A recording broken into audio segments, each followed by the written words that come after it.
Hello guys, welcome back to my channel.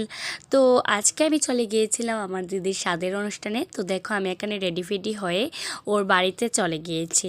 তো বাড়িতে গিয়ে আমাদেরকে দিয়ে দিয়েছিল চা, তারপর আরও অনেক কিছু দিয়েছিল, সেগুলোর ভিডিওটা আমি করিনি। তো চাটা খেয়ে আমরা সবাই মিলে চলে গিয়েছিলাম একটু ছাদে।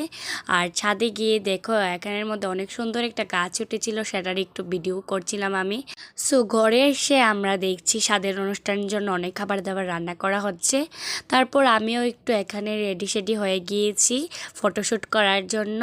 অ্যান্ড আমার দিদিও রেডি হওয়ার জন্য ওর অনেকগুলো জুয়েলারি অ্যান্ড শাড়ি সিলেক্ট করছিল। আর ও যে শাড়িটা পরেছিল সেই শাড়িটাও কিন্তু দেখতে ছিল অনেক সুন্দর। আর ও অনেক সুন্দর করে রেডি হয়ে খেতে বসে পড়েছে। তারপর ওকে আশীর্বাদ করে নিয়েছিল। খাবারে ছিল সাদা ভাত, মাছের ভাজা, বেগুন ভাজা, স্যালাড ছিল, পাবদা মাছের ঝোল, আর ছিল ডাল, তারপর